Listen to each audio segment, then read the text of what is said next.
오늘 하나님의 말씀 말라기 1장 6절에서 10절까지 보겠습니다. 구약 말라기 1장 6절에서 10절입니다. 다 함께 통독하겠습니다. 내 이름을 멸시하는 제사장들아, 나 만군의 여호와가 너희에게 이르기를, 아들은 그 아비를, 종은 그 주인을 공경하나니 내가 아버지일진데 나를 공경함이 어디 있느냐? 내가 주일진데 나를 두려워함이 어디 있느냐 하나, 너희는 이르기를 우리가 어떻게 주의 이름을 멸시하였나이까 하는도다. 너희가 더러운 떡을 나의 제단에 드리고도 말하기를 우리가 어떻게 주를 더럽게 하였나이까 하는도다. 이는 너희가 여호와의 식탁은 경멸히 여길 것이라 말하기 때문이라. 만군의 여호와가 이르노라, 너희가 눈먼 희생 제물을 바치는 것이 어찌 악하지 아니하며 저는 것 병든 것을 드리는 것이 어찌 악하지 아니하냐. 이제 그것을 너희 총독에게 드려보라. 그가 너를 기뻐하겠으며 너를 받아주겠느냐. 만군의 여호와가 이르노라, 너희는 나 하나님을 은혜를 구하면서 우리를 불쌍히 여기소서 하여보라. 너희가 이같이 행하였으니 내가 너희 중 하나인들 받겠느냐. 만군의 여호와가 이르노라, 너희가 내 제단 위에 헛되이 불사르지 못하게 하기 위하여 너희 중에 성전 문을 닫을 자가 있었으면 좋겠도다. 내가 너희를 기뻐하지 아니하며 너희가 손으로 드리는 것을 받지도 아니하리라. 아멘. 누가 성전문을 닫았으면 좋겠다라는 제목을 잡으려다가 너무한 것 같아서 우리가 어찌 하나님을 멸시했습니까? 하는 제목으로 제목을 잡았습니다. 우리가 어떻게? 라는 제목으로 오늘 말씀을 증거하려고 합니다. 많은 사람들이 그러한 질문을 받을 때 우리 여성분들은 그렇게 말합니다.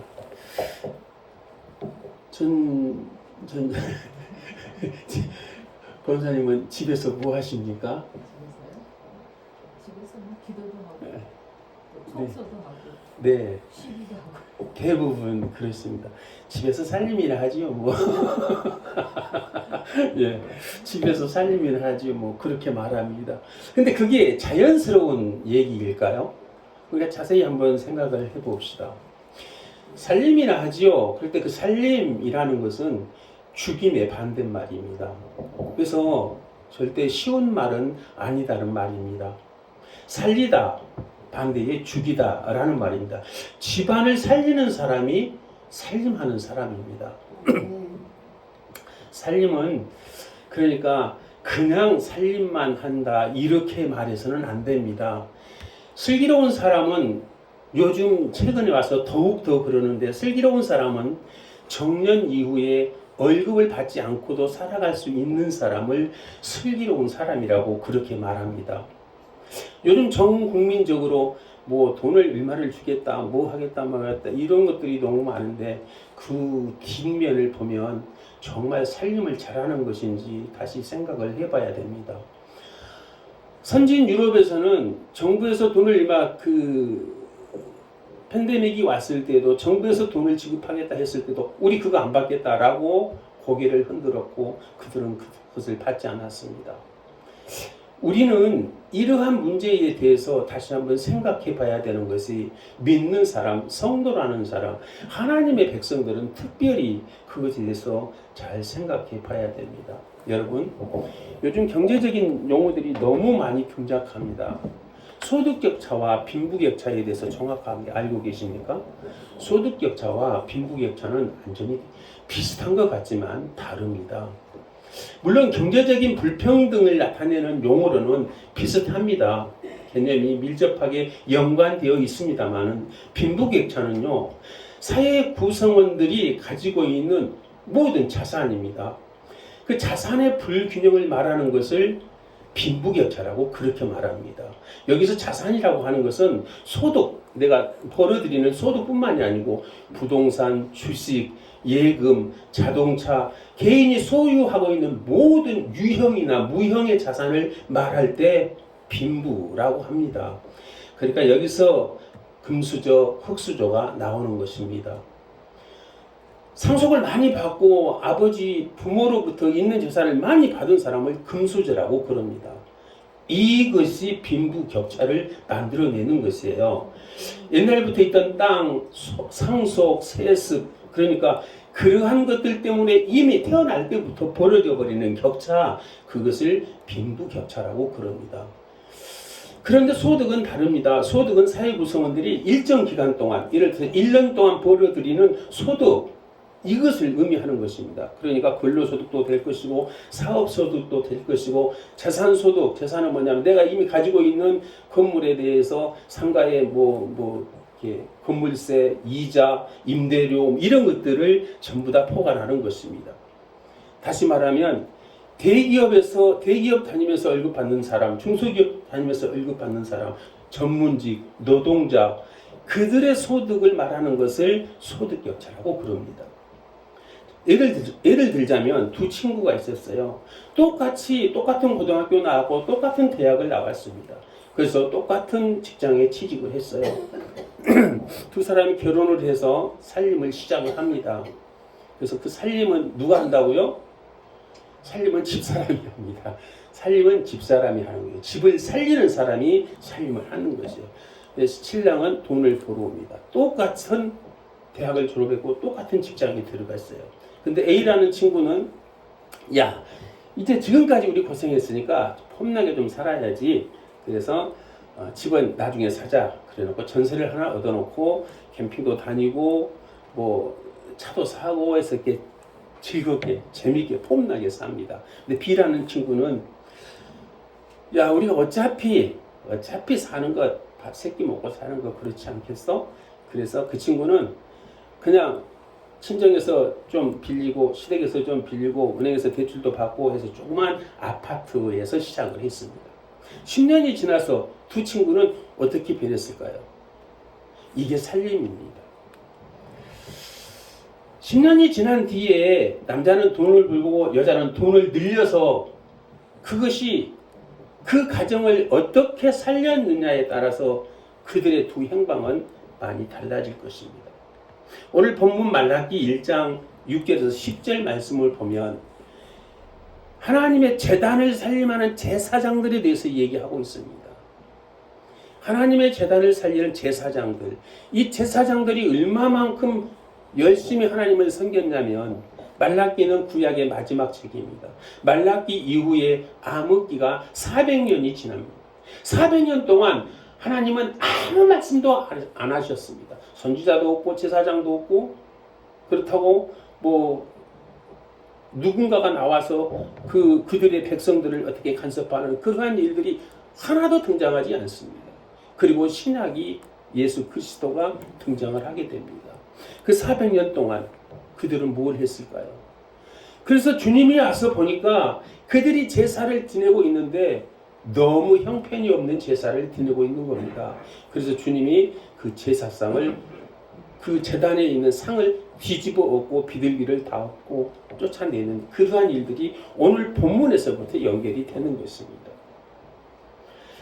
진정한 예배의 회복을 말하고자 하는 이 본문 내용은 제사장들이 우리가 어떻게 언제 그랬냐고 그렇게 하나님께 반문하는 그러한 말들로 시작을 합니다. 사랑하는 성도 여러분, 오늘 우리는 본문 말씀을 통해서 하나님께서 우리에게 무엇을 말씀하시는지를 묵상해 보아야 되는 것입니다. 정말 오늘 말씀은 무서운 말씀입니다. 쉬운 말씀은 아닙니다.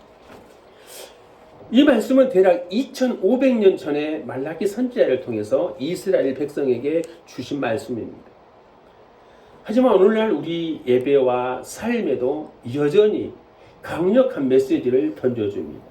6절 말씀을 보겠습니다. 6절 말씀. 내 이름을 멸시하는 제사장들아, 나 만군의 여호와가 너희에게 이르기를 아들은 그 아버지를 종은 그 주인을 공경하나니 내가 아버지일진데 나를 공경함이 어디 있느냐? 내가 주인일진데 나를 두려워함이 어디 있느냐 하나 너희는 이르기를 우리가 어떻게 주의 이름을 멸시하였나이까 하는도다. 여러분, 우리는 예배를 드린다고 그래서 교회를 들락다닌다고 그래서 예배를 드렸다라고 그렇게 말하고 있습니다. 그러나 하나님은 그것은 나를 멸시했다라고 그렇게 말합니다. 말라기 선지자 시대의 이스라엘은 바벨론 포로 생활에서 돌아와서 예루살렘 성전을 재건했고 또 예루살렘 성전이 자기들의 그 이상과 자기들의 그 자부심을 챙기는 그러한 성전으로서 자리를 잡았습니다. 그러나 그들의 예배의 행태, 영적인 상태는 매우 피폐한 상태였습니다. 특별히 하나님께 제사드리는 제사장들조차 하나님의 이름을 멸시하고 있었습니다. 하나님께서는 마치 아들이 아버지를 공경하고 종이 주인을 두려워하는 것이 마땅하고 당연한 이치인 것처럼 그렇게 말씀하고 계십니다. 당신의 백성들이 당신을 공경하고 두려워해야 함에도 불구하고 너희들은 그렇지 않았다는 것입니다. 그러나 당시 제사장들은 우리가 어떻게 주의 이름을 멸시하였나이까? 라고 반문하면서 자신들의 죄를 깨닫지 못하고 있습니다. 우리의 예배 형태는 어떻습니까? 우리가 드리는 예배는 어떻게 했는지 우리는 다시 한번 이 대목을 생각해 봐야 되고 반문해 보아야 되는 것입니다. 우리는 이 말씀에서 중요한 질문을 던져야 합니다. 과연 우리는 하나님을 진정으로 공경하고 두려워하고 있습니까? 우리의 삶 속에서 우리의 예배 속에서 그리고 하나님의 이름을 멸시하고 또 하나님 이름이 멸시당하고 있지 않습니까? 혹시 우리도 당시 제사장들처럼 우리 자신의 죄를 깨닫지 못하고 있지는 않은지 돌아보아야 되는 것입니다. 오늘 본문은 그렇게 말하고 있습니다.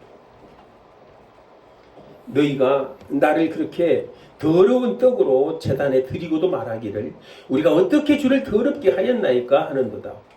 이는 너희가 여호와의 식탁은 경멸히 여길 것이라 말하기 때문이다라고 그렇게 말합니다. 여러분 이곳이 여호와의 식탁이라는 것입니다. 여호와의 식탁. 여기에서 여호와의 말씀이 나간다는 것입니다. 그런데 이걸 경멸히 여겼다는 것. 하나님의 말씀을 경멸히 여기고도 우리가 언제 그랬냐고 그럽니다. 왜? 예배를 드렸습니까? 제가 자주 말씀드리지만 쉽게 생각을 해봐야 됩니다. 예배는 한문으로 봐도 예를 갖추어서 인사드리는 것, 그걸 예배라고 합니다. 예를 갖추어서 인사하는 것, 그것이 예배입니다. 그런데 하나님의 말씀, 성경을 펴놓고 그냥 말을 전한다고 해서 그게 예배는 아닙니다. 여러분, 말과 소리는 다릅니다. 우리의 귀에 들리는 것은 다 소리로 들립니다. 하지만 말과 소리는 다릅니다. 말 중에도 말씀은 다릅니다. 말씀의 어원을 보면 말이 쓰였다라고 했을 때 말씀이라고 부릅니다. 그 말대로 행동을 누군가가 했을 때 그것이 말씀이 되는 것입니다. 그래서 주님이 하시는 말을 그냥 주님이 말했다 하지 않고 주님이 말씀하셨다라고 말합니다. 우리 아버지가 말했어. 그렇게 말하는 것은 잘못됐습니다.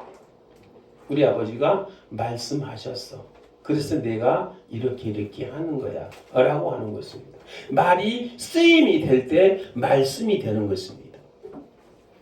여러분 우리의 삶 속에서 우리의 예배 속에서 그리고 하나님의 이름이 멸시당하고 멸시당해서는 안 됩니다. 혹시 우리도 당시 제사장들처럼 우리 자신의 죄를 깨닫지 못하고 우리 마음대로 우리 뜻대로 우리의 고집대로 그렇게 행하지 않았는지 다시 한번 생각해 보아야 됩니다. 하나님을 예배하는 행위 자체가 중요한 것이 아니라 어떤 마음과 어떤 태도로 예배하느냐가 더욱 중요한 것입니다.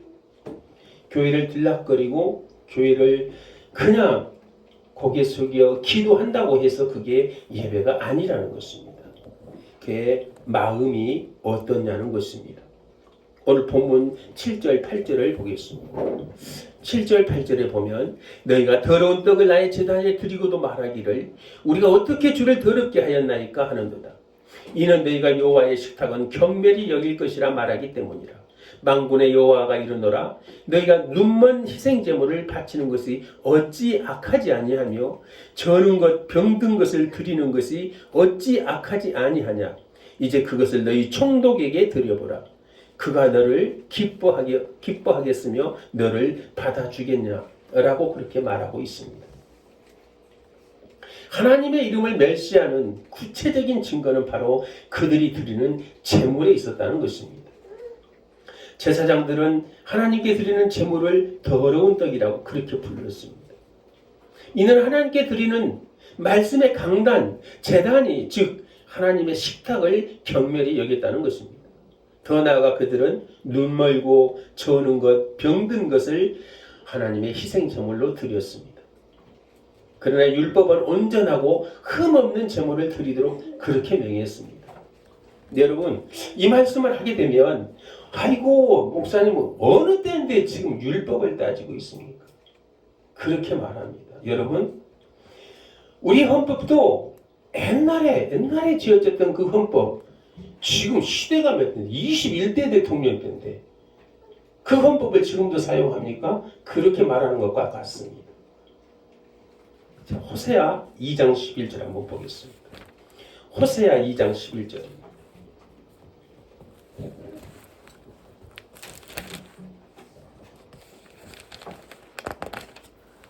아우, 책이 습기가 차가지고 잘 안 넘어가. 호세아 2장 11절 보겠습니다.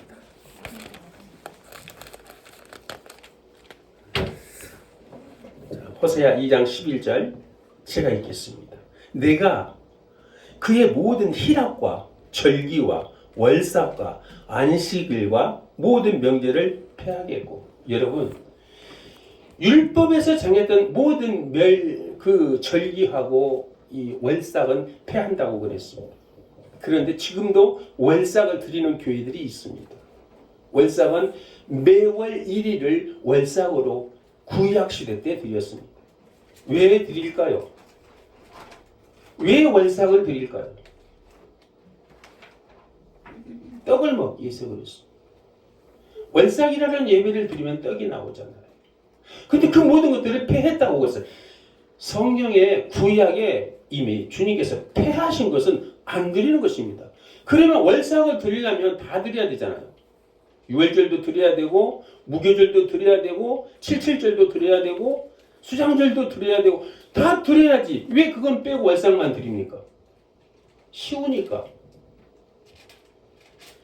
그게 주의 강단, 주님의 식탁을 멸시하는 것이고 주님의 식탁을 더럽게 하는 것입니다.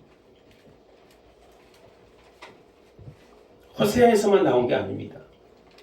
이사야 1장 13절에도 그런 말씀을 합니다. 월삭을 폐했고 안식도 폐했습니다. 그러나 당시 제사장들은 사람들에게 팔리지 않는 쓸모없는 짐승들, 그것들을 팔았습니다.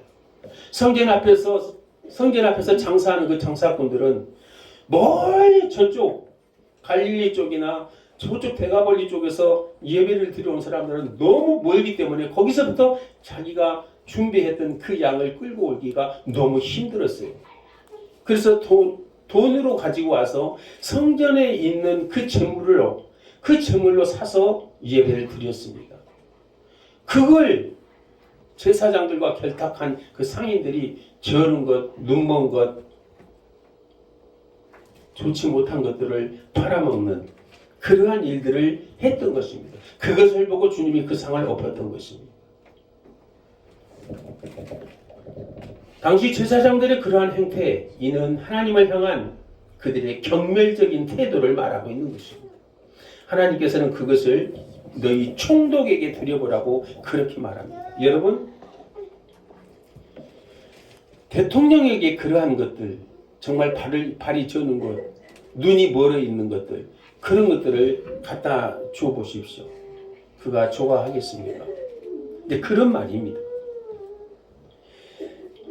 네가 거기서 그런 것들을 드렸을 때 그가 너를 좋아하겠느냐, 너를 기뻐하겠느냐, 그런 말입니다. 이 말씀은 우리에게 큰 경고를 허락하는 것입니다. 주는 것입니다. 우리는 예배에 무엇을 드리고 있습니까? 우리의 시간을 드리고 우리의 물질을 드리고 또 우리의 재능도 드립니다. 그것을 성경은 달란트라고 합니다. 우리의 마음은 과연 하나님께서 받으시기에 합당한 것인지 다시 생각해 봐야 됩니다. 최선을 다하지 않고 남는 것이나 쓸모없는 것을 드리는 것은 하나님을 경멸하는 행위입니다. 우리의 예배는 형식적인 의무가 아니라 하나님을 향한 진정한 사랑과 헌신의 표현이어야 되는 것입니다. 그래서 하나님의 성전에는 정말 쓰다 남는 것, 나에게 필요 없는 것이기 때문에 갖다 놓는 것이 아닙니다. 오늘 본문 말씀이 쭉 이어가다가 너희들이 나를 그러면 시험해 봐라. 말라기 3장 10절 말씀입니다. 11조를 하면 내가 복 주겠다가 아니고 너희들이 나를 시험해 봐. 그렇게 하면 내가 하늘 창고의 문을 열고 너에게 복을 주나 안 주나 시험해 보라니까 그 말이 말라기 3장 10절입니다. 그런데 말라기 3장 10절만 딱 가지고 와서 11조를 하면 복 준다 라고 하는 것, 그것은 잘못된 성경 해석입니다. 나를 시험해 보라니까 내가 하늘 창고를 여는지 안 여는지 그런 말씀입니다. 9절 말씀을 보겠습니다. 만군의 여호와가 이르노라 너희는 나 하나님께 은혜를 구하면서 우리를 불쌍히 여기소서 하여 보아라. 너희가 이같이 행하였으니 내가 너희 중 하나님들 받겠느냐.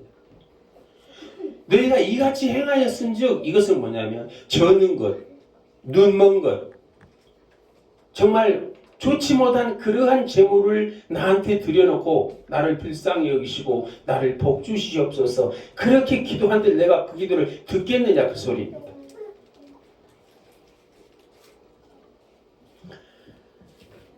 하나님께서 제사장들이 이러한 불성실한 제물을 드리면서도 여전히 하나님께 복을 구하고 은혜를 바라는 모습을 지적하고 있습니다. 그러나 하나님께서는 단호하게 말씀하십니다. 내가 너희 중에 하나님들 받겠느냐. 이 말씀은 매우 무서운 말씀입니다. 우리가 아무리 예배를 드린다 또 기도를 한다 우리의 마음과 뜻과 정성을 다해서 그렇게 드린다고 하면서도 온전하지 않다면 나의 마음이 온전하지 않다면 하나님께서는 우리의 예배와 기도를 받지 않으시겠다는 것입니다. 마치 불량한 태도로 용돈을 요구하는 자식처럼 형식적인 예배와 탐욕적인 기도는 하나님께서 받으실 수 없다는 것입니다. 마태복음 5장 24절은 그렇게 말합니다.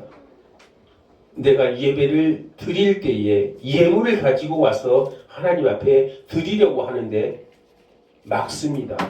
야, 형제에게 사과하지 않고 그 드리는 그 예물을 내가 받겠느냐 그 말씀입니다.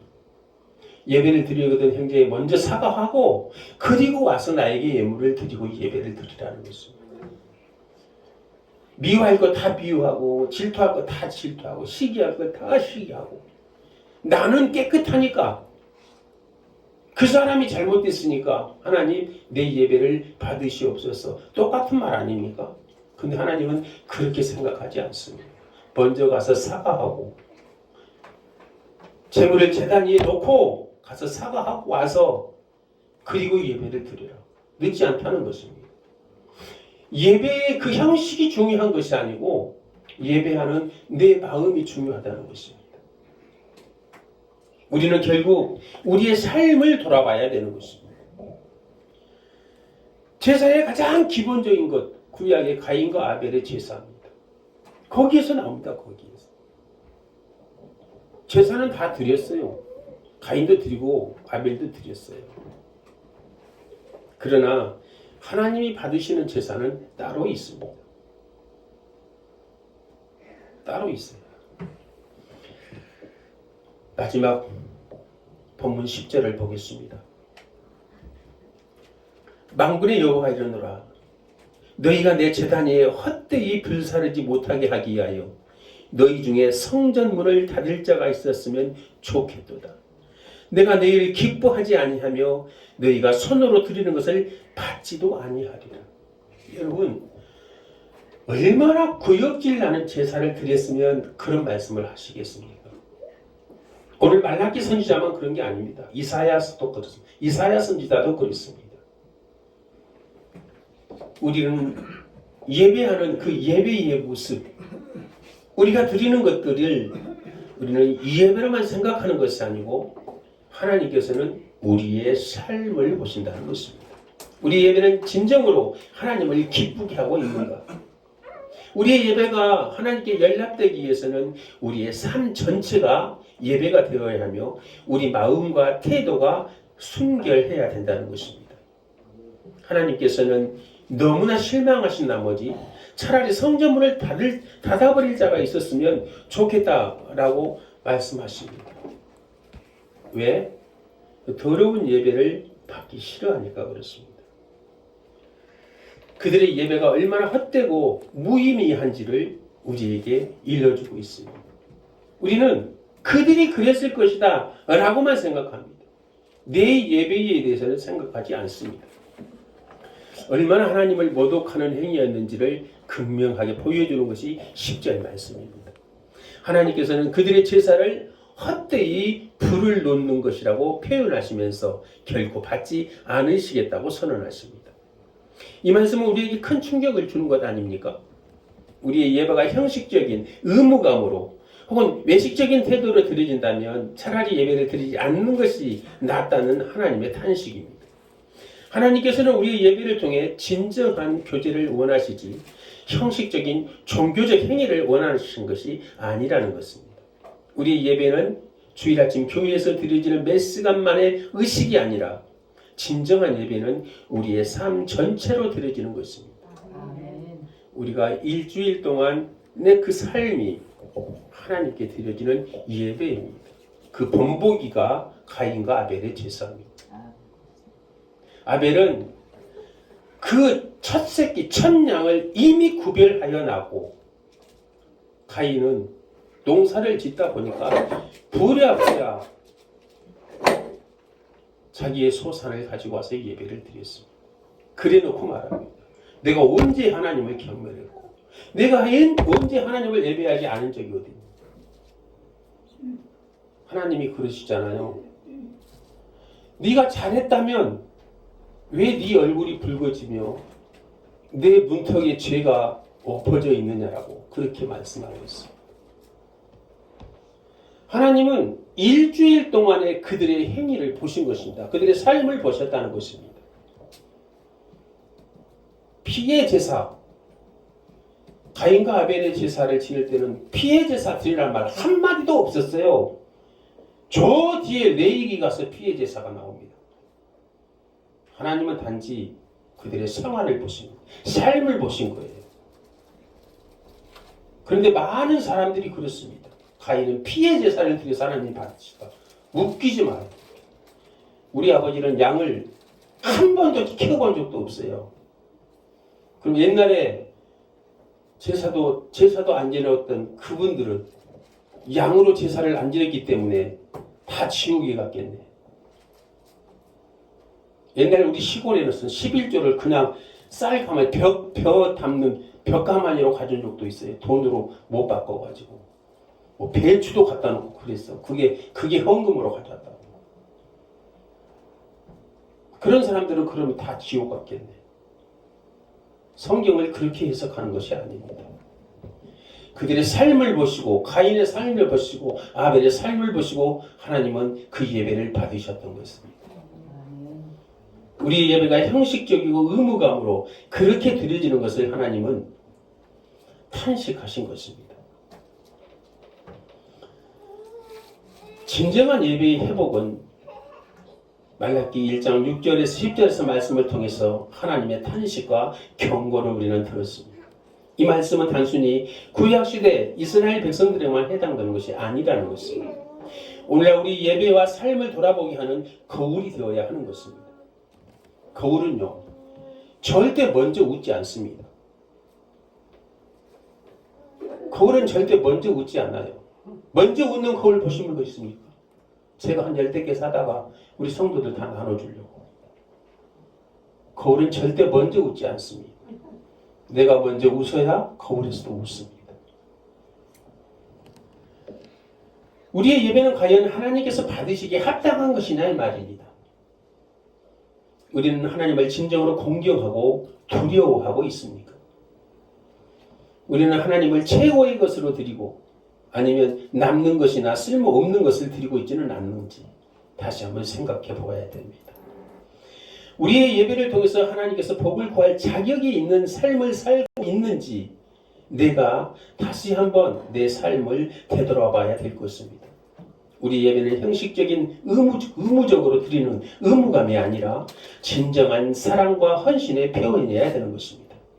하나님께서는 형식적인 예배를 원하지 않으시고 우리의 중심, 우리의 마음을 원하십니다. 우리의 삶 전체를 통해서 하나님을 예배하고 이제 우리의 그 삶을 통해서 하나님께 영광을 돌리는 그러한 삶이 되어야 되는 것입니다. 이제 우리 모두는 이 말씀을 거울 삼아서 우리의 예배와 삶을 점검해야 합니다. 그리고 진정으로 하나님을 기쁘시게 하는 이 예배를 회복하기 위해서 노력해야 될 것입니다. 우리의 삶이 곧 예배가 되고 우리의 예배가 하나님께 연락되는 아름다운 삶이 되시기를 주님의 이름으로 축복합니다. 기도하겠습니다. 하나님 감사합니다.